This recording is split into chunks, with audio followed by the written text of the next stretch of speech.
What's up, everybody, and welcome to the Press X Podcast, episode 69, your weekly podcast for gaming news and opinions, coming at you each and every Monday at noon Eastern. I am Kevin McManus, and I've waited a long time for this. With me, Kellen Williard. You've waited a long time for me to be here? No. And Nick Hassell. Hey, what's 69? I'll tell you when you're older. So today, in theme of episode 69, we're going to be doing some relationship questions in the viewer questions. I know where he was going with that. We're going to do some sex questions in the viewer questions, but we got to work our way there. Before we get into what we've been playing, I do want to say there is not a snowball's chance in hell I'm getting the Gamer versus Gamer out on time. So I don't know if I want to move that to like a, hey, whenever I feel like it release or what. For right now, I'm just going to say this one's going to be late and we'll see with the next one. It's a lot harder to organize these things than I thought it would be. Yeah. So blame Persona. I highly do, honestly. But anyway, so apologies for that, but let's move into what we've been playing. We're all finally done with Persona, so let's hear about that post-Persona gameplay. What, withdrawals? Where I don't feel like playing anything? Yeah, that's how I feel. Man, I like every time I put something in, even Persona 3, which I like, and I've been going through at my normal pace of how I do Persona games. Like Persona 5, I just went through. I put in Persona 3 and I do a few days a day, and that's it. So I've been wanting and playing these like smaller experiences personally. I guess I'll go first. So I've been playing this game, which is Yomarawari Night Alone or something like that. But anyway, Mercedes, she was on one of the episodes, came over and she's like, hey, I know this game. I've never played it. Heard it was good. Let's try it. And we played it and it was awesome. It's a top-down horror game, and it's like drawn like a little kid would draw it, like kind of chibi looking, and you wouldn't think that it's scary or emotional, but it really is, and that surprised me because I've never played a top-down horror game that worked. But there's good jump scares in it. There's good like atmosphere. The sound is the reason it all works. It's great sound design, and the whole idea of it is it's basically Silent Hill if you took out the ability to go into buildings. So it's just walking around the town, and there's ghosts and things. So you have a flashlight. Some of the ghosts you can only see with the flashlight. Some of them are attracted to the flashlight, so you need to shut it off when you're around there. And it gets hard when there's like a mixture of different types of ghosts. But every one of them is it seems like at least is a Japanese like folktale or something. So a lot of the shadows, they're literally shadows in it, are actually personas. Oh, yeah. And I'm like, I know that one whenever I come to it. I know what he does. He kills me. But yeah, that game's actually really, really good. And the physical copy, which is a collector's edition that I finally opened, I've had it forever, comes with another game as well called Firefly Diary, which I have not yet played, but I'm excited to check it out because I like this one. Though I don't think they're anything alike. I think Firefly Diary is like a side-scroller puzzle game. Hadn't heard of it. With a similar... Yeah, well, it's a Vita exclusive. With a similar art style. But anyway, I've been playing that, and Job Simulator for the PlayStation VR, which is a game that was loved at launch. A lot of people's favorite PlayStation VR launch demo game. disc. Specifically, casual people really liked it. It's the game where you can walk around a little bit. You use the Move controllers. You stand the entire game. It's definitely the most immersive, like, fun game there is. And basically, they just put you in 4 different job scenarios, or 5. And they have a robot, and it's simulating what jobs were like. This takes place after, like, humans are gone, basically, and they're simulating what they think jobs would be like. So it's kind of a comedy. You're making soup, and they're like, you make soup by adding water to anything, and you're just able to put the water in the pot, and then you're like grabbing bagels, putting them in, pouring some wine in, whatever you want. You can throw in the plant. I put in plants, and you just make your soup in. So it's real funny. It's only a couple hours long, but I've been having fun with it for sure. And it's a real easy platinum. You can I think there's 8 trophies. 7 of them are gold, and the platinum. It's the most ridiculous platinum I've ever seen. But yeah, those are the only ones. Just small experiences to get the Persona, the feeling of wanting to go back to that at least. Trying to get rid of that. And I think with some releases coming up, which are fighting games, I think that's the perfect thing because those are bite-size and you can play them bite-sized or you can play them in like a long sitting. So I think that's going to be perfect when Injustice and Tekken arrive. But are on the way. Kellen, how about you? Hadn't played anything but Mass Effect. Literally nothing but Mass Effect. Still liking it. Yeah, it's fun. It's good. Seeing the complaints, or are you still not really on the positive train? It runs good for me. Of course, I have it on PC and it's been updated now, but I don't have any complaints with it. Longer than I thought it would be. Like you said, like that game, already him being 50 hours in, that's like replaying 1 and 2 back to back for the most part. So it's still good though. I have no problems with it. Interesting. I like the game. That's all I've done. That and watch stuff. That's about it. Yeah, I did a whole bunch of watching as well and catching back up on sleep because Mass Effect into Persona was a little rough. It was a lot. Sleep schedule. It was a lot, especially working 40 plus hours a week and doing a couple other things. Few weeknights each week. Yeah, it was a grind. I mean, I would do it all over again, over and over and over and over, I guess, if they want to keep pumping out games. But yeah, no complaints there. But like you said, it was like, for me, it was more catching my breath. So catching up on some things I had been slacking on. But as far as games go, I finally, 2 weeks ago, I got into the Quake Champions beta. I just never got around to playing it because Persona. Yeah. Finally, I was going to say pop that in, but downloaded it, I guess, and tried it today for a couple of hours. I'm terrible at those games now. Uh-huh. You're even past the age curve for the game. Well, it's not that. It's just like, I don't know. It's that. Like, I haven't played Twitch shooting. Like even Overwatch, which is, I guess, the closest thing that I've played to it in a while. Mm-hmm. I played Doom, so I'm not incredibly rusty, but it's just like, I don't know. It's bad. Going even was about as best as I could do, which made me mad because, those are the games where I'm kind of hoping for like a 3 to 4 kill to death ratio, and sucking so bad sucked. But it was really fun. I like the fact that characters do like your shirt. Yeah. You told me a few days ago I was going to like your shirt for the show today. Totally didn't even notice it until now. How did you not notice how bright it was? Super happy. I don't look at things. I try not to look at him. I don't look at things. Try to avoid Nick when I can. That's fair. Most people do. For the most part, I like the game because it feels enough Quake-like. Because when they announced that, these heroes are going to have abilities, I was like, oh, God. It's like, it's going to be like oversaturated, basically. That's what they should have called Overwatch. Oversaturated. But it's a great name. It's literally the same controls as Quake and same weapons and same everything. It's just one ability that each person has. So it's not too much. It's not like everyone rolls in with like 3 or 4 abilities and you have to memorize all this stuff. It's just one ability. Gotcha. And cooldowns are fair. So it's not like someone just constantly spamming something. And it'll be easier there's this guy to balance when it actually does come out because they don't have to take into effect too much. 14 things I think right now there's 8 champions that you can play, or whatever they're calling them, characters. Well, it's Quake Champions, so it better be champions. Quake Champions, here's our heroes. There are 8 selectable characters in the game. I've played 2 for the most part. You get one for free, and you can buy one with the free monies it gives you, and then you have to earn the little in-game credits to get more, I guess.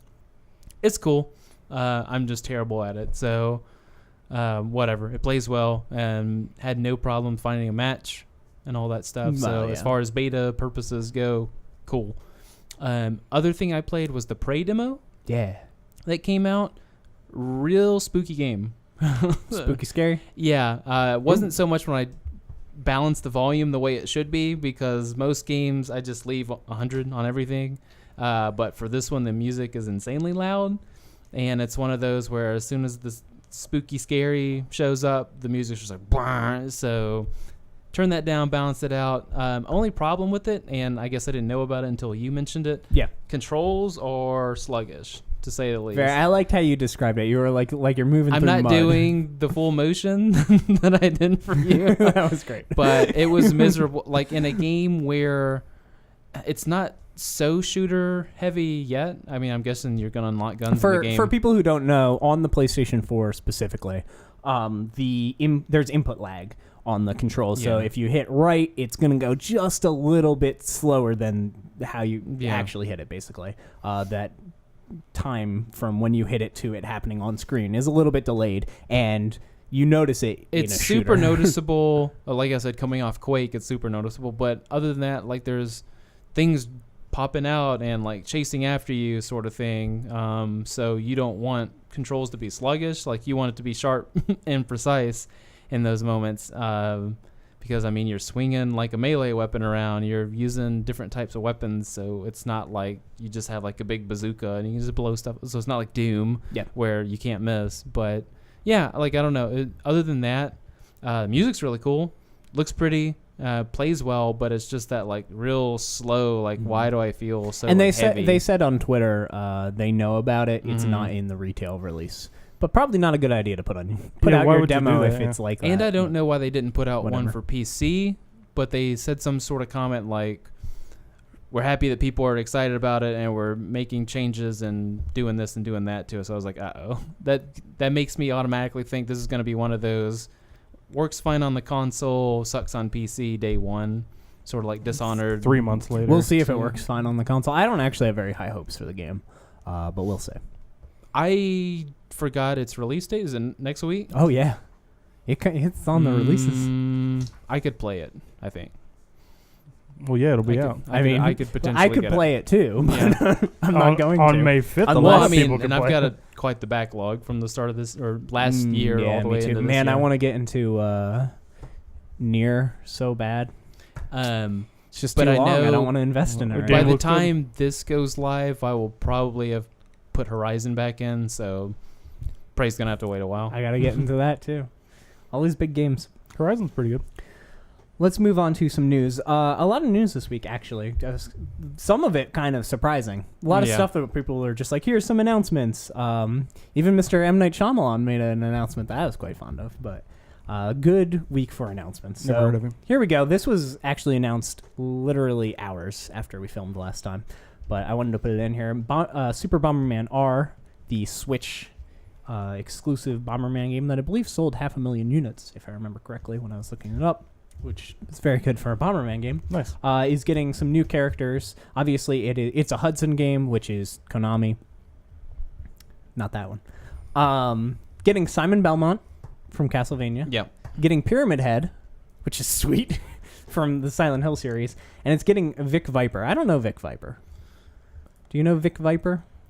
I've heard the name before. I've heard the name. I know the name, but I don't know what he's Are they from. all like cartoony looking? Yes. Or? Okay. So Pyramid Head's weapon is made of wood instead of metal, and his blood still scary. Is yeah, I don't want to get something. that. Yeah, but they made them cartoony looking. Okay.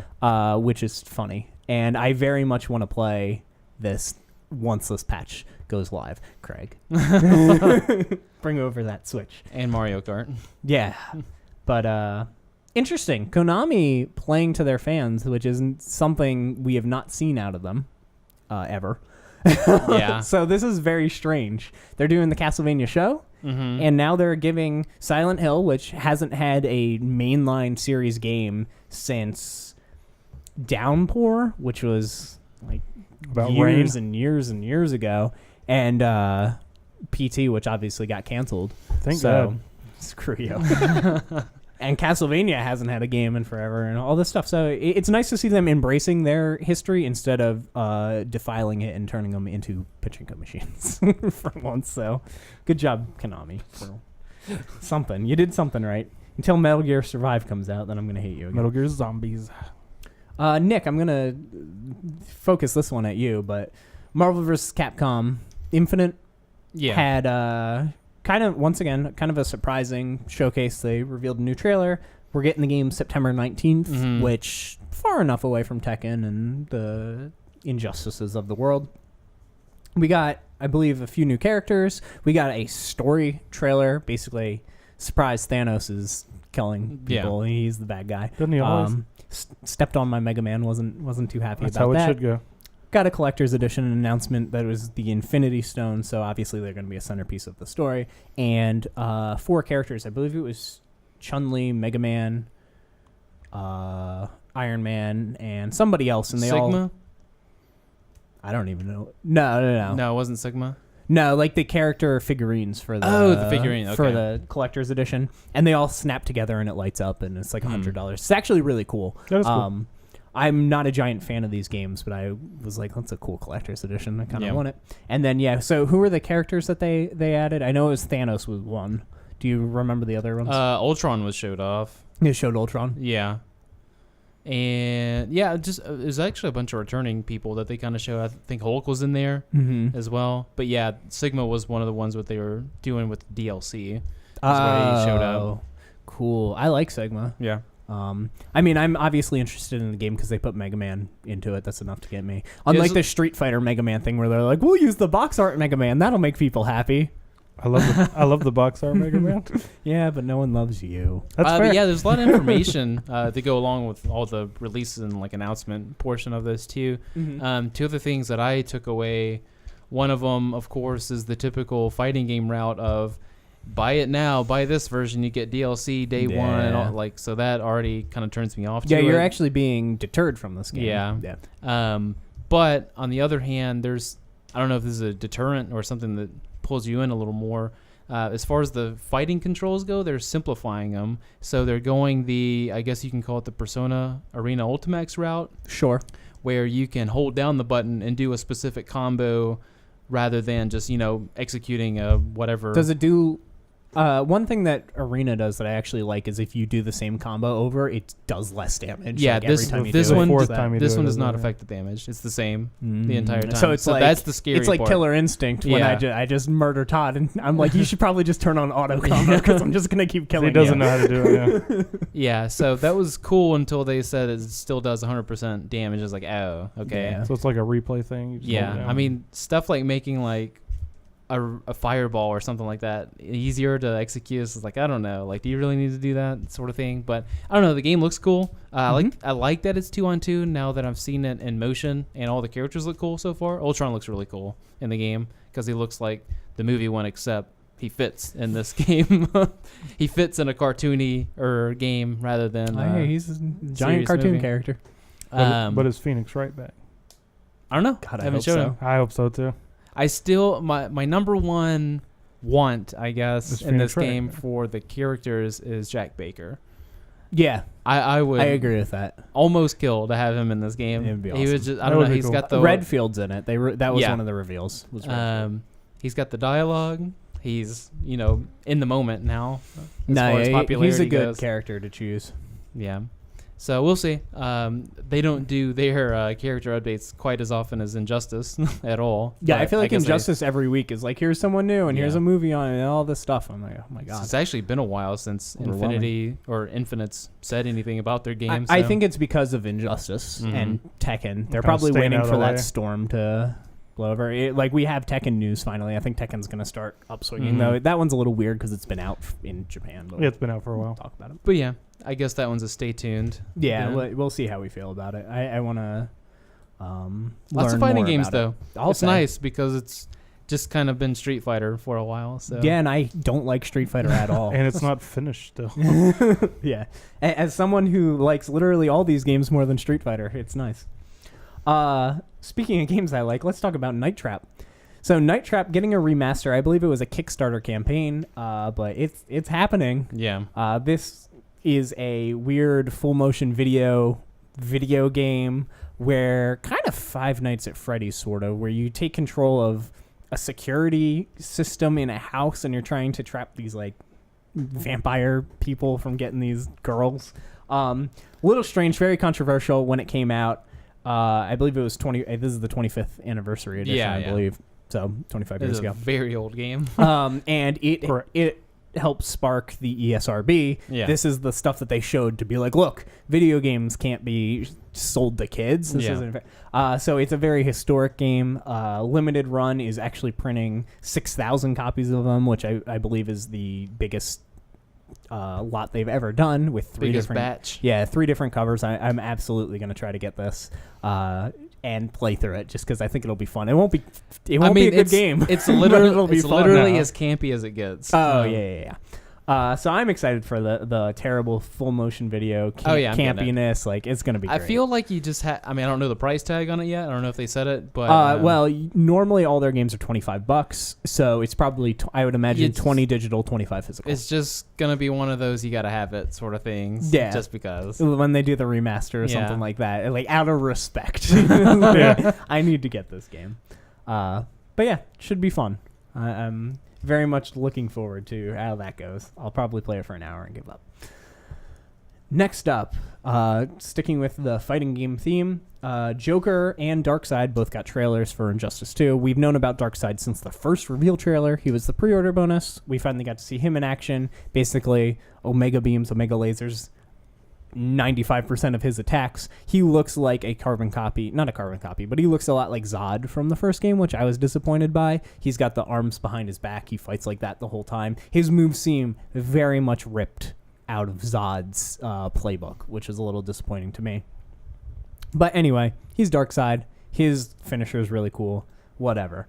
The more controversial one, we got the Joker. Yeah. People assumed the Joker was going to be in the game because he's the Joker. Because he's the Joker. Yeah. He, spoilers, is dead in the Injustice universe, so people are like, how is he going to come back? Well, it's a different Joker. I don't know if this is a multiverse thing or if he got brought back or if this is like a Jason Todd situation where it's not actually the Joker, it's someone emulating the Joker. We will have to say. Mixed bag on the responses. I really, really like it. I know you don't like it. I think this is my trash. Yeah. I think this is my favorite Joker design. It takes a little bit from basically Heath Ledger and Jared Leto's Joker and puts it together. Gets rid of the tattoos, gives him the longer hair. Trades in. It still has like the writing on him, but it's all in blood. I just think it's a really cool design. I was disappointed by the playstyle, though. Very similar to the last Joker, almost identical, with a little bit more personality. Like I like his grapple is the handshake with the electric buzzer, and you can burn it, and then he grabs his other hand, and like the guy goes flying. I will say though that as far as these games go, the NetherRealm games, you don't have to worry about appearance as much unless it's just like the unless character it's a model. Female. Yeah, that's what It's a female. unless it's just like something that's going to stay the same through every character model. Like if it's just like, oh, I don't like his hair or I don't like this guy's suit. Because Because there's going to be so many of them. Yeah, But, the armor system, I've already seen multiple Jokers. Yeah. The armor system, they have a Harley Quinn outfit for him. They have a Batman caping outfit where he wears the cowl. You can change him. So literally his appearance doesn't matter except for probably the story mode. But I love this design of him. I like their Harley. I actually like all of their designs. Even their Scarecrow, which I didn't like at first, when he revealed that it was just the gas causing him to look like that, I was like, that's a really cool way to do it. So I'm down for all of their designs. I think they're doing a really, really good job. I want to see the personality and stuff, and I'm disappointed that his moveset is similar to the last Joker, which was not how I would play the game, so I'm probably not going to use him very much. I will say he's got my favorite finishing move, which is basically he kicks a character and they like stumble backward and all the lights go out, and then it comes back on and they're strapped into an electric chair, and he comes in with a crowbar and hits them and then turns on the electric chair. I was a big fan of that one. Probably my favorite finisher out of all of them. But yeah, Joker. I imagine they're done with characters. I don't know. They just keep going. So it seems like they should be by now. We'll have to see. And there's 10 DLC characters, I believe that they said. I assume Darksied was one, maybe not now. So we'll have to see. But Joker, Darksied, Injustice 2. Cool. Loco Roco. This is just a quick bit of news. Back at PSX, they announced that Loco Roco was getting a remaster. Something like that. Parappa the Rappa and Patapon was getting a remaster. I think that's right. Anyway, Parappa came out. Loco Roco's next. May 9th, we're getting that game. Cool. Okay. Cool. I'm not a big fan of Loco Roco. It's not like a Parappa. Like, that's a much bigger deal. Well, to me. I think there's a reason Parappa hit first. Hit first and was a demo when it launched, But this is cool. I hope that they continue to do this, especially if they can, like, make things like Parappa look that good fairly on the cheap. Remaster your whole catalog. Please give me Medieval. Like, that is the game that I want the most. Give me a Medieval. Or something that rhymes with Spyro. Well, they don't own that one. That's they don't Insomniac. Anymore? Okay. Well, they can find a way. Well, Activision actually owns it, so there's no way in hell. Just buy it. Buy it back. The games were made by Insomniac. But, like, they own Medieval. They own everything about it. Similar to Parappa. So it's like, do that one, please. But Medieval. Next bit of remaster-ish news, Mega Man Legacy Collection. It was a collection of Mega Man 1 through 6. People, you guys tuning out?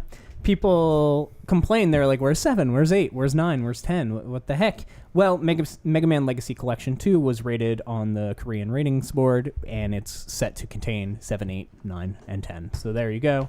The cool thing about those that I've talked about with the Disney Afternoon Collection and everything is that they play the exact same way they played on their hardware. So any slowdown, which Kellen's a big fan of slowdown. That's stupid. Any slowdown or anything like that will still be there exactly how it was, which is actually very impressive. And then I'm sure they're going to add a museum, a challenge mode, save states, things like that. I don't know if they'll do save states or the rewind feature. They added rewinding to the Disney Afternoon Collection, and they added save states to Mega Man Legacy Collection. Save states makes more sense with that type of game, I think. I like the save states. Because it's not super linear. Yeah, I agree. That makes sense. But yeah, this is cool. Can't wait to get it. Also, important to note for me, because I like physical games, 9 and 10 have never been released physically. So this would be the only place you could get that. So that's cool. Anything that preserves a game and puts it on something that if the internet apocalypse happens, we can actually have access to it. Still use the things we paid for. Kellen, Persona 5 put out a little limited edition thing. Yeah. And it was a vinyl. They had 2 of them. I believe it was I Am 8-Bit. Yep. Put them out. They do similar to limited run games, but not exactly. They do some limited physical games, but they also like to do collectibles. They do collector's editions. They make vinyls. I know they did Banjo-Kazooie and things in the past, Rez. They did Persona 5, which I'm sure... I don't even know if it's in stock. I haven't checked because I bought it right when it went out. But they had a 4-disc version and then a 6-disc. 4 LP, 6 LP. Yeah. And this is basically a very early pre-order, almost like a Kickstarter. If you buy this, you are getting email updates about how it's going. They're going to show you them actually pressing it. They have apparently a secret artist who's doing the art for it that they have not revealed, things like that. So if you want it, I Am 8-Bit has a Persona 5 vinyl soundtrack. I believe, what was it? How many songs was it? Do you remember? It was the entire soundtrack, 120 or whatever, 100? Can't remember. I'm very excited for this. Yeah, it was everything. And they're only making 1,000 of the 6 LP version. Only 1,000 of them. And that was the deciding factor for me for getting it. And at least 2 of them are taken. Yeah. Anything Persona plus limited edition, I'm like, I got to do it. That's way too good. So plus you have a way to listen to it now. I do. That's also very important. Back to fighting game. Let's talk Tekken 7. Let's talk some controversy, and let's talk guest characters. So Tekken 7, famously, Lucky Chloe had the character Lucky Chloe. The arcade cabinets are out in Japan, so people have been playing it. Yeah, I think there's like 3 in the United States that you can go find. But anyway, what arcades? Give or take, yeah. She was a very Japanese character. She had the cat ears and the paws and it was amazing. Top. Yeah. Basically, people complained. They said, not coming to the Western version of the game. A sarcastic comment of, we'll replace it with a bald, muscular dude. A white, bald, muscular dude. Which I thought was pretty funny. That's pretty good, yeah. Once again, somebody asked them, hey, where is Rodger? The old kangaroo with the boxing gloves. You know, this really grounded Tekken game. People talk about Tekken, and it's grounded in that, like, you're not really shooting fireballs and doing, like, ridiculous things. Yeah. But there's a demon, and there's a bear that fights, and there's a panda and a kangaroo and a dinosaur. And a velociraptor. The game's not that grounded. But anyway, people asked, where's the kangaroo? And they basically said the kangaroo isn't in any version of the game. It's not in the Japanese one either, because of animal rights activists. They're worried about that. I believe there was a video of a kangaroo hurting someone or something like that hit the internet, and people, I don't want to say rebelled against the kangaroo, but there was some controversy specifically with kangaroos. Yeah, you don't remember that? Kangaroo had a guy's dog, and the guy ran up and punched the kangaroo. Yeah, just right in the mouth. So and the kangaroo just looked surprised, like, what did you do that for? Yeah, they didn't want any sort of, I guess, bad memories of that coming back. You don't want people so strapping boxing gloves on a kangaroo and fighting it? Yeah, so they removed the kangaroo. To be fair, the Australian game review board or whatever is pretty strict. It's extremely strict. It's very strict. We don't need any more of that. So just a little. If that was your favorite character, Strike one. blame that guy for punching the kangaroo, I guess. Also, in the Tekken 7 realm, we have Akuma. Is that his name? The Street Fighter dude? Yeah. He's in the game. So the rumor is that there's still 2 more guest characters. And to stack a rumor on top of a rumor, one of them is rumored to be 2B from Nier as a character in Tekken, which I think would be cool. Absolutely amazing. That'd be interesting. I think she would fit right in, and I actually think she would fit with kind of the tone of the FU to the hey controversy thing, because they have been with 2B the complete opposite. Of they're like, oh, I'm sorry, is she too overly sexual? Let me retweet every picture of her butt that people take, things like that. So I think it would be a nice gesture to have her in the game. We'll see what happens. I was talking to you downstairs about it.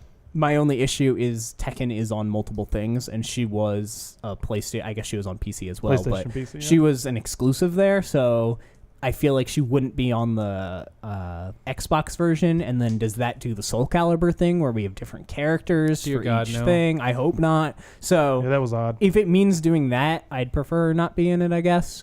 But she could be on the Xbox one. Who cares? Yeah, just make them wonder who the hell this lady is. Who is this character? But anyway, it up and like, oh, that's the rumor. What do you think, Kellen? Do you think we're going to get her? Or do you think this is just a... I'd be okay with it, but I doubt it. Mostly because of the exclusive thing. I think that would be more of a drawback to them than it would be to us. It is important to note, I guess, they are PlayStation linked. They already have exclusive wardrobes for characters. King has an exclusive outfit, things like that. But yeah, he's a real grounded character, too. He's just a wrestler. He wears a mask of a, what's it called? A leopard or whatever. Is it a tiger or a leopard? It's a leopard, I think. He's the king. He's the king. Now I'm the king. Oh, I like how these roll into one another. 2B got a costume in Gravity Rush 2. This is just a quick update. They've been very... those 2 companies have been very nice, tweeting things back and forth to each other. They did a panel together, Gravity Rush 2 and Nier. So they announced on that panel they were going to do a crossover costume, and it's finally here. It's basically Kat in 2B's outfit and has the option to toggle on and off the bandana around her eyes. So just a little more stuff for Gravity Rush 2, which I love. Yeah, that's cool. And then probably our biggest piece of news, honestly, well, I guess we'll do Call of Duty first. That's a big piece of news that we don't care that much about, but let's talk about that. I care more than I like that previous. I like this one, yeah. Call of Space Duty. Yeah, last week we talked about Call of Duty leaking all of the show information. Surprise, all of that was true. It's World War II. The reveal trailer came out. Not too much to say about it other than, yeah, it's World War II, and there's not... Yeah, it's like a story trailer. It's not Battlefield 1 in that there's blimps and things that weren't in that time period. It seemed pretty... There were blimps. Nothing outrageous. Yeah. Not for World War 1, though. Yeah. Okay. So did this sell you more on the game, or were you kind of in? What did it move the needle for you for the Call of Duties? No. The fact that World War II, like when they announced that, like that moved it back in its favor of selling it on me, but like this was just generic. This was a story trailer. Like this wasn't a here's the cool things. Like even if they had showed zombie mode, I would have been more interested. Which is confirmed. Yeah, it is. Yeah. They confirmed the zombie co-op, split screen co-op, Nazi zombie co-op specifically. Zombie. Well, yeah. But if they had shown that, then that proverbial needle, I guess, would have moved. But yeah, it didn't do anything. It didn't make me hate it. It just made me want to go watch Band of Brothers or Saving Private Ryan or something like that. There's things I can do now that are like, for me, Call of Duty is a weird one because every year I watch the trailers and I'm like, oh, this looks good. Yeah. And then the games come out and I'm like, this looks good. And then I never buy them, rarely play them. It just never happens, even if I'm interested in them. And once again, I feel like I'm falling into that trap. I'm like, oh, cool. It reminds me of World at War, which is a game I very much enjoyed. To be fair, this is like 3 weeks after that Battlefront 2 reveal. So I'm already in that mindset for fall shooter. Whereas this, I'm just like, I've played X number of World War II Call of Duties at the moment, so I'm just like, I could miss it, I guess. So I do want to play as Darth Maul. Yeah. They sold me real hard on that one. Mm-hmm. But yeah, for me, I'm always like, ooh, Call of Duty. I'll see what it is. Oh, that looks like a good video game. And to be fair, they're all good. Like, they're all serviceable games. I don't think any of them are like bad video games. People just overreact. But Ghost in the is end, bad. that's never played that actually one. true.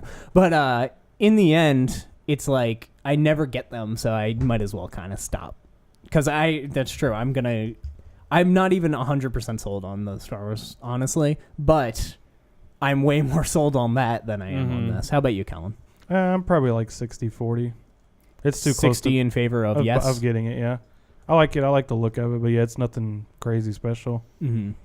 It's World War II. I don't know. Just in my mind, like Overwatch is gonna probably have another champion or two by the time that comes out, and probably more game modes and whatever. Oversaturated. I forgot that game existed. And that I own it. Battlefront. What, Game of the Year, Overwatch? I'm still mad about Battlefront 2 will be out or before or after, probably just right around the same time, I would imagine. I'm sure probably less than a month apart. Yeah. So I don't know. And I don't know if Battlefield's going to do anything this year. I wouldn't think so. No, because they do Battlefront. Oh, it's the same team? Mm-hmm. Okay. Well, then, say it's DICE. It's DICE, yeah. And yeah, I can't think of any other shooter off the top of my head, at least. So, Prey. Multiplayer shooter. What's that one you've been beta testing? Return to Castle. Yeah. I actually do think Wolfenstein will show up. Just remaster Return to Castle Wolfenstein. Oh, God, yes. What he said. I do think we'll see that at E3, but we'll do E3 predictions later. Now for probably the biggest, weirdest, strangest piece of news. And I when this was revealed, I was with you, and I was like, what are they doing? Nintendo has announced the new, sorry, I already messed up. The new Nintendo 2DS. It is a Nintendo 3DS that doesn't have 3D, but still has the clamshell. Yeah. Which they got rid of for the 2DS. So this is, they have the XL, new Nintendo 2DS.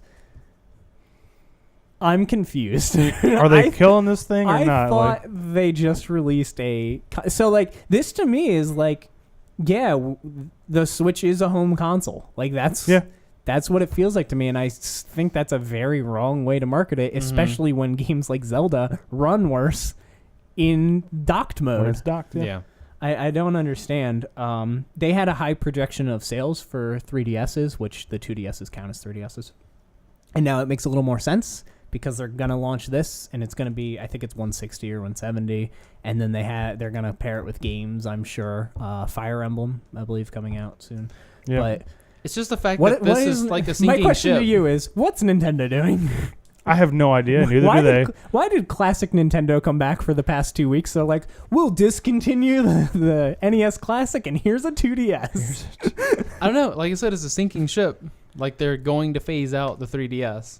I thought so. Oh, I don't think they are. I have bold prediction. Pokemon Stars, 3DS exclusive. If they're putting out a new system, it sure makes sense. I don't think it's going to be on the Switch. I kind of hope not, because then I don't have to buy a Switch. Saying. Like I think that they are going with this giant consumer, like the install base of a 3DS. That's where they're going to put still games that are going to sell to all those people. Maybe they're doing, maybe we shouldn't kill it. This thing that we've sold a bunch of, maybe we shouldn't kill it. Yeah, I don't know. Like, for this thing, I have no words. When they announced this, I was just like, I don't know. Whatever. I want to be okay. I guess the fly on the wall for their like meetings that they have. And just see like how these ideas where they write down all the good ideas and throw them out, and they're like, what do we have now? Update the Switch 2DS. That's the one we're going with. Yeah, like, I mean, it's way too early, but I'm still waiting on like the Switch Slim or whatever they call it, the Switch that has better battery life and things like that's the announcement I want. The one that runs better while docked. Yeah, all that stuff. The one that doesn't scratch your screen while docked and stuff. The functional one. I'm waiting for the one with accessories that aren't triple digits. Yeah, that'll never happen. Nintendo stuff never goes down in price. Unfortunately, they need third party real bad for that system. Well, Mad Catz. Yeah, we'll see what happens. Sales have been good on the Switch. Not surprising. Yeah. To me. Yeah. But we'll see what happens. Call of Duty. I didn't look at the trailer. But if it was on the Switch, I'm sure I would have heard about it. I don't remember. I assume not on the Switch. It doesn't look like it'll go on the Switch. Battlefront, probably not on the Switch. No, because they have to make all different games. All of these big games aren't going to be on the Switch. Like the Switch is launching as a Vita.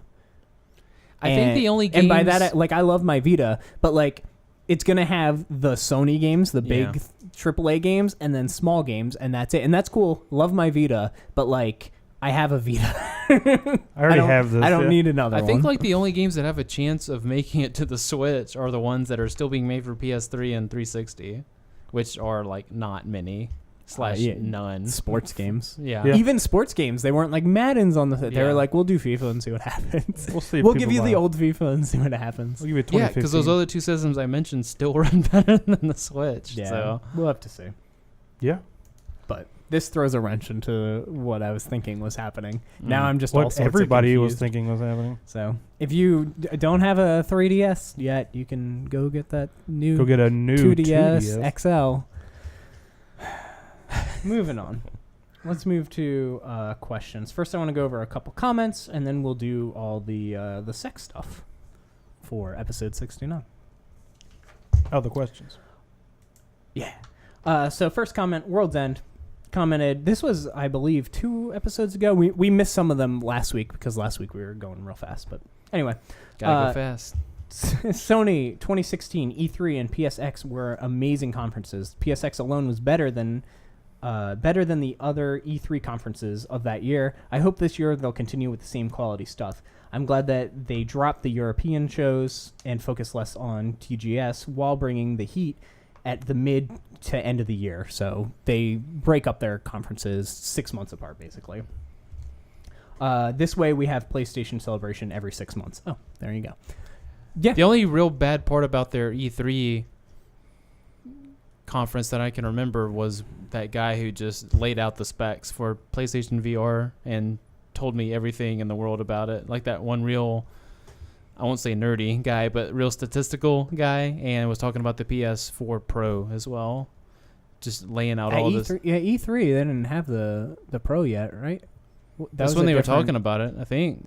Because the Wasn't the Pro same- had its own conference, and it was terrible. Is that what it was? was? Horrible. Okay. Yeah, that was later. But PSX is awesome. I like their E3. Yeah, their PSX was Their awesome, E3 was the one where they didn't talk at all, and they started with God of War with the orchestra, and they did God of War, and then they were like Horizon and Uncharted. They did Uncharted, Lost Legacy, and they just did the hits, Days Gone, all this stuff, and they were like game. And the only things that they talked about were there was a shooting that they came out and talked about, and they closed the show. And I really think that's the only things that they did. I love, because I'm a big fan of them showing things that are years and years, like movies. Announce the movie and then tell you the cast, and then you learn a little bit about the script, who the villain's going to be. I like following all that stuff. So when Sony comes out and they're like, hey, we're working on this game, here's a cool little teaser thing, and I'm like, ooh, cool, I can't wait in 5 years when I find out more, we'll find out more about that. I like that for games. I don't need to know 5 years Some out. people get so mad. I know about movies coming out in literally 2022. Oh, I know. I don't care if I know that a game's coming out in 2020. Show me the title screen. I'll be excited. That's cool. I don't care. Nah, that's too much. I like it. I might be And dead that's by why then. I'm really excited with Death Stranding, because Death Stranding's the first game to do it exactly like a movie. Yeah, you can go ahead and buy shirts and memorabilia. Yeah, they've got stuff for sale. I think that's really cool, and I hope. I mean, Death Stranding is going to do well. Obviously, I don't know if they'll make their money back because God knows how much that game costs. That's why they're selling shirts. Oh, we're out of money. But yeah, I'm excited to see how that does, because if it goes over well, I would like to see developers get more of the spotlight, like have more people like Kojima, and get these people in front of the camera to talk about their passion, their game that they're working on, instead of it just being like, here's the next franchise game. I'd rather the person come out and be like, let me tell you why I came just up more with of this a face. new IP. Yeah. More of a face to them. Speaking of which, there's a trailer for Perception, which is a game where you play as a blind person. It's a horror game, and like you tap and it sends out like these ripples that form the sounds. So he's Daredevil? But it's a horror game. I was gonna say, is the game pitch black? I mean, it is. But it's a horror game. And so you'll tap it, and there'll be like a monster or something in front of you, and it's done by the BioShock team. And it looked really cool. So we've known about that game for a while, but they put out a trailer that's really neat. So anyway, moving on, the Crazy Green Gamer posted on our Persona talk, which I very much liked, our spoiler Persona discussion, and fun. said Futaba is best girl! ! Oh, it's okay to be wrong.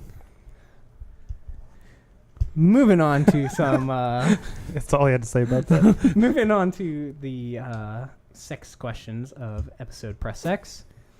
Who are some of your favorite video game romances? So we'll just kind of we have a couple. Just pass back. Just go and forth. around.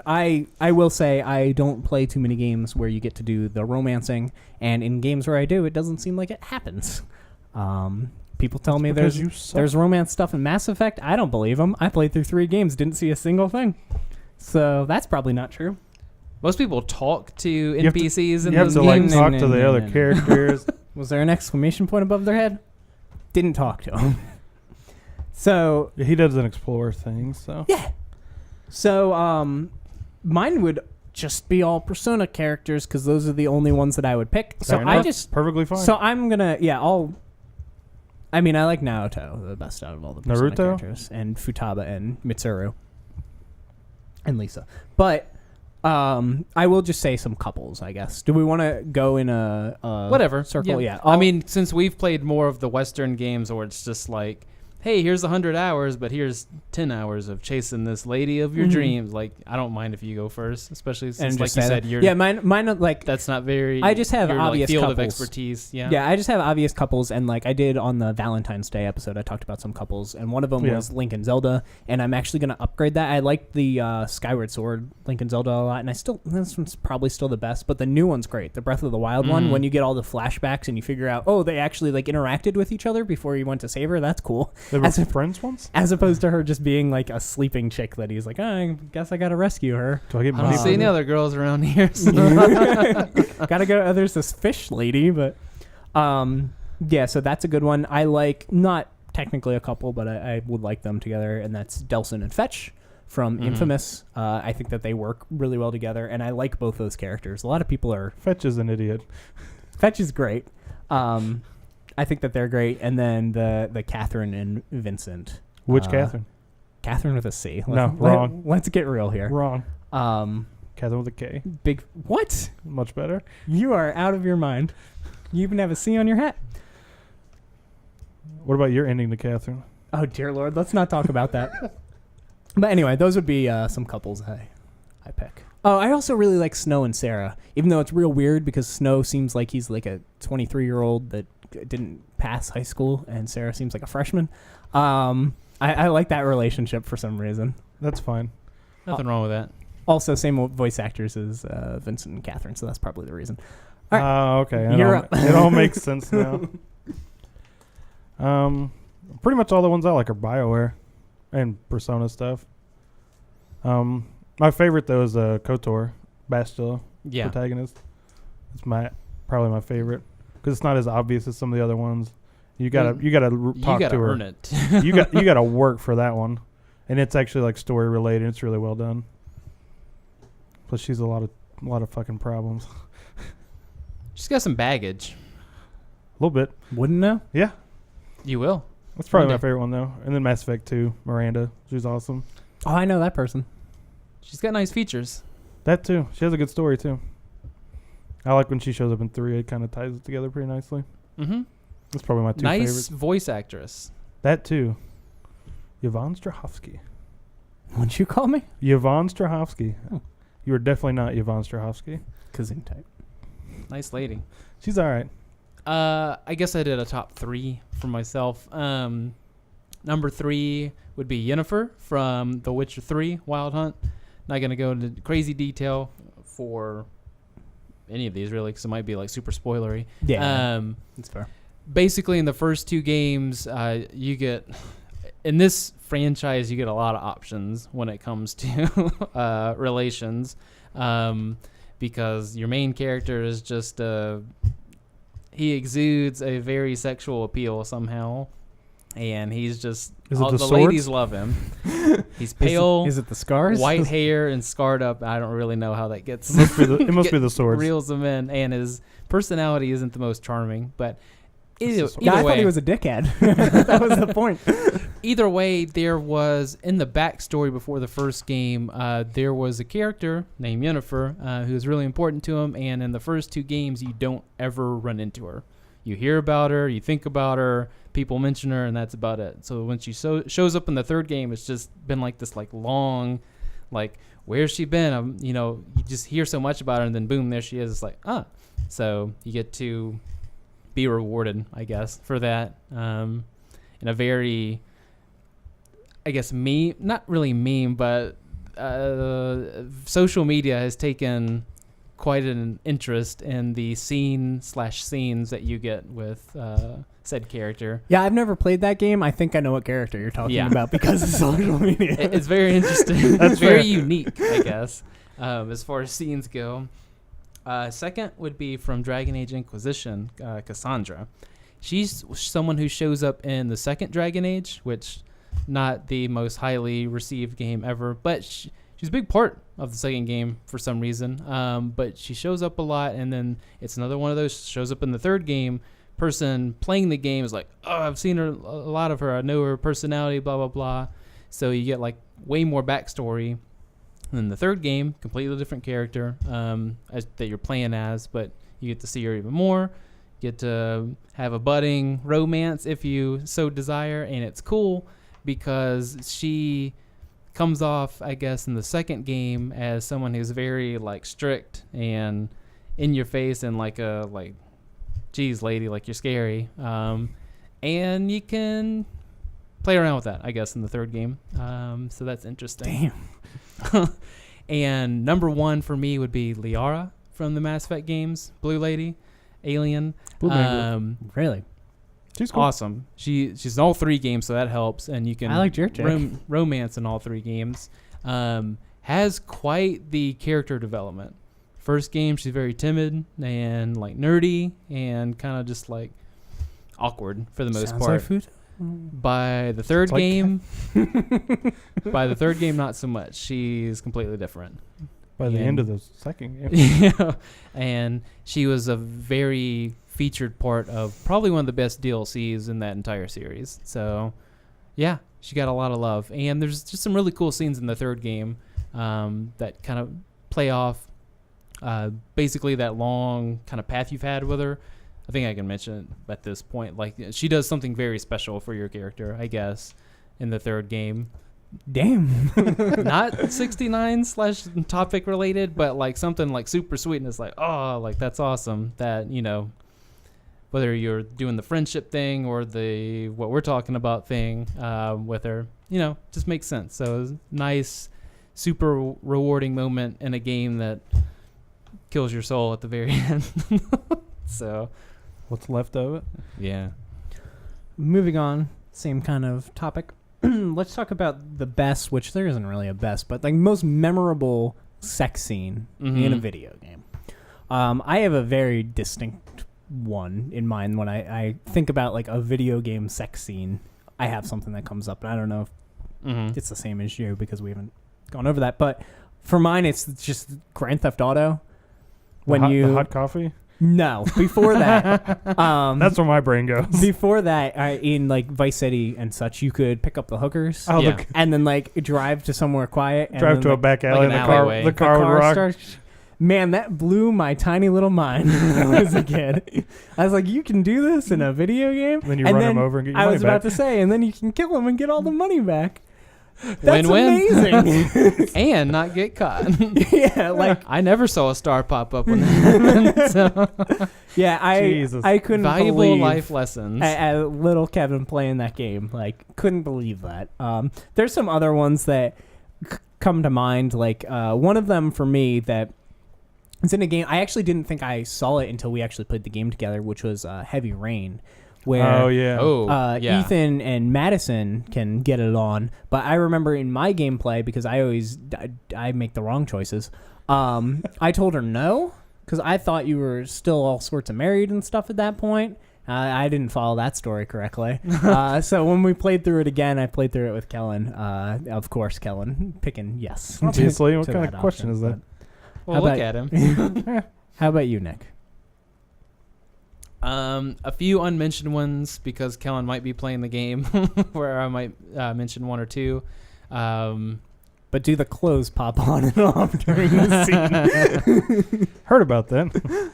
No, this one was quite perfect as far as animation and whatever went, so I can tell where their priorities were in that.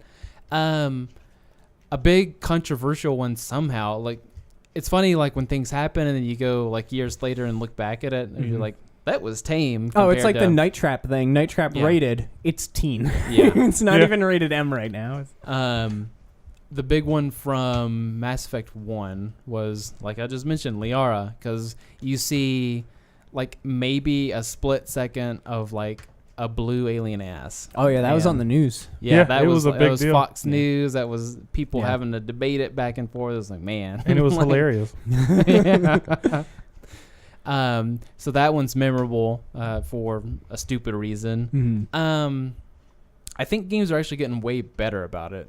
They're actually putting more of a focus now on, like, hey, they're not going to be, like, weird and disjointed and, like, robotic and stuff like that. Like, they're trying. It's still really hard to get those motion capture seats to feel right like that. Like, though it is. Even the Heavy Rain one, I'm interested in, like, Detroit, if they have anything like that. Yeah, they do anything like that. Because it'll probably be the best as far as, like, most realistic. And honestly, like, most realistic would be VR. Never mind. Damn. we won't go there.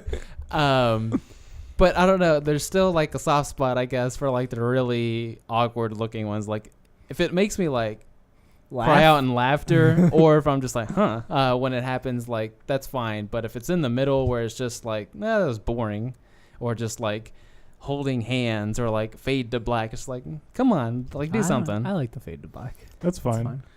What about the Mass Effect 3 one? They're in the shower fully clothed. Yeah, Mass Effect 3's got some problems. How about you, Kellen? My brain goes to the hot coffee thing because I remember that being a huge deal. That's pretty good. And I was like, that's just hilarious. I didn't know it was even in the game. And then no one did, and then it blew up. And I told this story before, I believe on the show, but that was back when Blockbuster was a thing. And I remember my mom going into Blockbuster with me and, like, knocking on the window thing at the counter and being like, he can rent any game that he wants. I am giving him consent. And she's like, just not the hot coffee game, whatever that is. He can't have that. And she walked out of the store. But yeah, that was definitely, once again, another controversial that's just funny. Ordeal. Yeah, that and the Emmy one, Mass Effect 1. Because I didn't even know it was in the game. Like, I don't think I knew at the time. Mm-hmm. Then I just ran into it. It was like, the hell's going on? Just caught me off guard. So, yeah. Let us know. I'm sure there's tons, both awkward and decent. Oh, yeah. I was going through God of War for the first time last year. I'm just like, my God. A good one. That's actually a good one, too. Mm-hmm. That's an off-camera sex scene that I actually felt was done pretty well. It's a mini game. Yeah. It's a mini game. It was pretty good. I forgot about that one. That was great. Yeah, weird. I don't know what game sort of broke the barrier, because it was always like, how much can you show until, like, a nipple or certain other body parts show up? But now it's just like, let it mature. Let's go. Yeah. Unless you're Watch Dogs, then you get in real trouble. You can't do that. All right. Let's move on to the releases. Gareth doing his write-ups as usual, though he is going to take a break from them for marriage reasons. Reasonable reasons over the next couple of weeks, which is fine because we're bad at this anyway. But handful of games. Yeah, one of them's a fake. He's got vows to write instead of game releases. This is more important. He could just read these and be like, so which one's fake? which of these is fake? And get slapped and left. Guess it wrong. See what happens. But anyway, one of these games fake, so we will listen and try to pick. I believe Kellen is up first this time for picking. So I want to go first. Yeah. What do we got? May 2nd. The Caligula Effect, PS Vita. Set in the virtual reality world of Mobius, the story of Caligula follows 9 men and women that aim to return to the real world. It is a next-generation juvenile RPG. I don't know why that's in quotes, but whatever. That focuses on modern pathology and trauma. The old next-generation Vita game, huh? Next-generation juvenile RPG. Vita exclusive. So it's clearly fake. I don't know. I haven't heard of it. Next, we get Tumbleseed for the Switch and the PS4. Oh, my favorite word. Tumbleseed is a roguelike about a small seed with big plans. Roll up a procedurally generated mountain filled with holes and corrupted creatures. Reach the top and save your home. Tumbleseed features simple controls that are easy to pick up but difficult to master. Balance the seed, grow powerful with upgrades, and meet new friends on your way to the peak. Next, we get Akiba's Beat for the PS Vita, PS4, and PC. Action RPG that follows a group of 7 characters in prison in Akihabara, eroded by delusions and where Sunday is on repeat. Dungeons act as the embodiment of those delusions, where you'll begin battles against creatures by encountering enemy symbols. Portal Knights for the PS4 and the Xbone. This adventure begins as players create their characters as a warrior, mage, or ranger from a multitude of customization options that can be continually enhanced throughout the game. Players are immersed into the world of fun and fantasy with dozens of randomly generated environments, each one uniquely populated with enemies to vanquish, treasures to discover, and resources to mine. Across this dangerous, ruinous world, the action-packed journey features an interconnected web of ancient portals, inviting players to craft, battle, and build their own adventure on a quest to become the ultimate Portal Knight. The hell's a Portal Knight? I don't know. All right. I just explained it. I still don't know. Is this GNOG or GNOG? Don't ask me. All caps. GNOG for the PS4. Wondrous journey through a universe of visually stunning and playfully interactive monster heads. Each monster has its own personality and a micro world on its opposite side. Flip back and forth between the two sides, interacting with both to solve the puzzle. Neo, Dragon of the North, PS4. DLC pack for Neo. Dragon of the North will let players venture deep into Japan's embattled northern provinces. Includes new weapon types, new scenarios, new characters, new guardian spirits, new yokai, and new stages. Checks out. Sounds real. Seems legit. May 3rd, we get Planet Base for the Xbone. Xbone exclusive. Probably fake also. Guide a group of space settlers trying to establish a base on a remote planet. Grow food, collect energy, mine resources, survive disasters, and build a self-sufficient colony in a harsh and unforgiving environment. May 4th, Dawn of Andromeda for the PC. Did we just play that? I'm working on it, yeah. It's a prequel. Andromeda has seen quieter days, and it's up to you to take the reins of one of many civilizations and guide it through the myriad dangers hiding in the galaxy. Build your empire, colonize new planets, interact with other factions and characters, research new technologies, and build fleets so powerful your enemies will tremble. Explore a galaxy filled with diverse factions, outlaws, merchants, pirate clans, and mercenaries, but also anomalies, black holes, ancient artifacts, ruins, and much more. This sounds like... Yeah, other than building a fleet. Hadn't Gareth been playing? Never mind. He finished? Oh, he did? Yeah. He beat me to it? We had quite the stunning conversation about it. Next, we get Lucifer for iOS and Android. Take control of the archdemon Lucifer, who has risen from hell alongside the forces of evil to mobilize against the rule of heaven. Through a unique gesture-based control system, draw symbols on screen to rain punishment on your foes. Galactic Civilizations 3 Crusade for the PC. Crusade is an expansion adding many anticipated features to Space 4X Galactic Civilizations 3. New expansions include interactive planetary invasions, espionage, civilization builder, galactic citizens, new playable civilizations, a new story-driven campaign, an improved graphics engine, and an updated diplomacy system.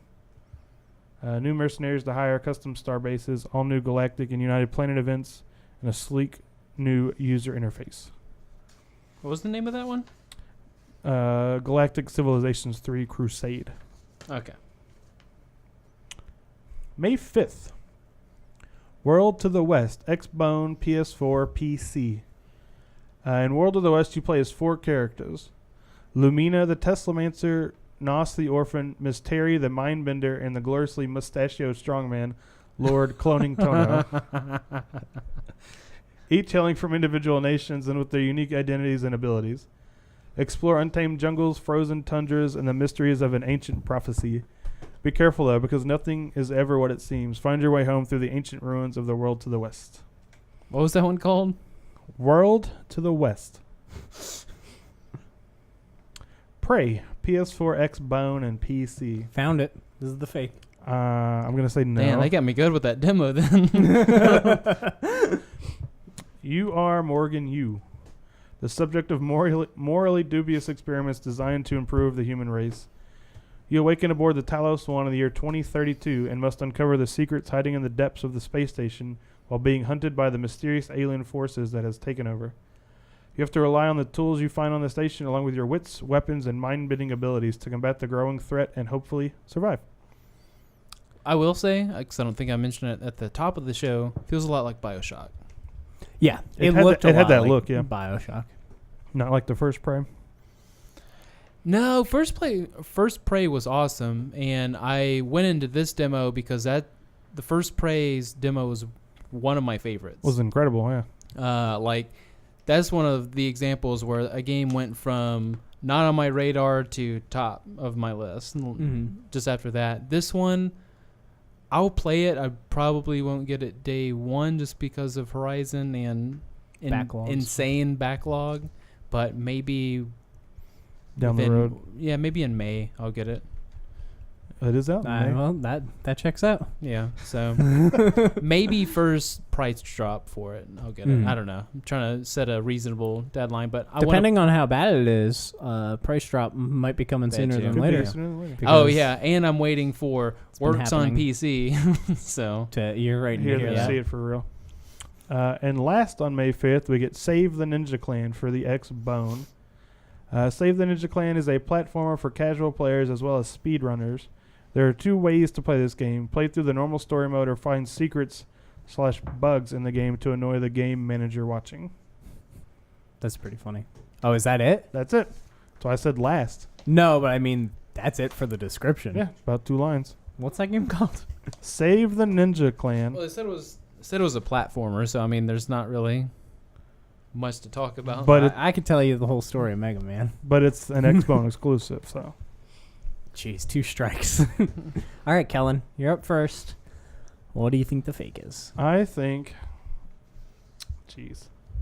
I'm going to go with Planet Base. That Space Settler Xbone exclusive thing. Sure. Because it's Xbone exclusive. Well, there's a couple in there. Yeah, I know. It threw me off. It's just really random. I'm stuck. That sounds like a PC game, so I don't know why it's Xbone only. I'm stuck between 2. I'm stuck between Dawn of Andromeda. Well, because it sounds way too similar to a recent Andromeda game. Yeah. And I'm stuck on that, what was it, World to the West? World to the West. Because it was overly specific, talking about people's names and that's the point of the game is you have 4 characters. You play one of the 4. I just feel like it was... You just like the word mustachioed and wanted me to say it again. In that case, I would want it to be real. I will go with Dawn of Andromeda, though. Damn it. You can pick it. I don't want to do that. All right, so I was thinking you were like half the list. I wrote a couple. Well, some of these I'm like, no, man. I just wrote down the dates for some of the ones. It's fine. So Portal Knights, to me, sounded very generic. It would just kind of listed things that you could possibly do in a video game. That's what all these do. And then Save the Ninja Clan was super short and not really sweet and to the point. So I'm between those 2 and the Andromeda one. I do think he has Andromeda on the mind, but oh yeah, I can't blame him. I'm not gonna pick the same. He was quite the fan of the game. He beat me through it. Surprise. I'm a gambling man. Of course, so to be fair, you had Persona to play. I did take a 100-hour Persona break. But I'm going with Portal Knights, and I'm gonna be real mad when it's Save the Ninja Clan. But fair enough. Here we go. Pulled it up on here. Hey, I got a phone now. And it's Lucifer. We're all real bad at this. Oh, it's the iOS Android game? Yeah. It's Lucifer. Makes sense. Didn't even question that one remotely. Well, Gareth stumped us. I believe he's got 3 or 4 points now. He's winning by a lot. Yeah, we're not very good at this. But, of course, if you got it, He threw in a phone game just to mess with us. Yeah, that's a good way to. You could put anything and just say it's on the phone, and I'll be like, oh, that sounds Well, about that's really right. random. And this is a game where you flip bottle caps and try to get it to land on the cap Yeah, of the. Sure, probably. Yeah, sounds like an arcade game. This is an endless runner where you. I mean, the platform Where you is play as based Mario. on Oh, wait. what people like play in the bathroom at work. That is not wrong. So Yeah, it's very like, you difficult. could literally almost say anything. So This is a Fire Not Emblem cool. game on the phone. Oh, wait. What's the thing? Damn. not cool, Gareth. Well, I hope you enjoyed this episode of the Press Sex podcast. I don't know what we're going to do now. We can't have another one of these. We're stopping here. We're done. Okay, fine. It's been a good run. What's the next cool number? 420. The next Jesus. See you in 20 Jesus something. Christ. 1080p. Ooh. Oh man, we should do like low res episodes for like 360 and this is going to be great. That sounds awesome. We haven't made it to 70. You're counting to 360. You did 420. So Anyway, thank you so much for watching this episode of the Press X podcast. If you liked it, enjoyed it, give it a like, subscribe, all that jazz. Thank you for being here, Kellen. Yep. Thank you for being here, Nick. still didn't find out what 69 was. Thank you guys so much for watching. We'll speak with you next time. Well, what had happened was... This show is not educational at all. Fun fact. I showed Wendy Mystery Science Theater. Yeah. For the first time, we watched one of the episodes, and she stopped halfway through because she was so disappointed because it wasn't a science show. She's like, "There's no Yeah, science in There's this at science all." in there. Yeah. It's random and not very often, but it's there. That's what I told her. I was like, "Well, if you listen to the theme song, it specifically says if you're wondering where the science stuff is, relax. It's just a show." But yeah, she was like, "There's no science in this show." I like their band a lot, though. Yeah, they're awesome.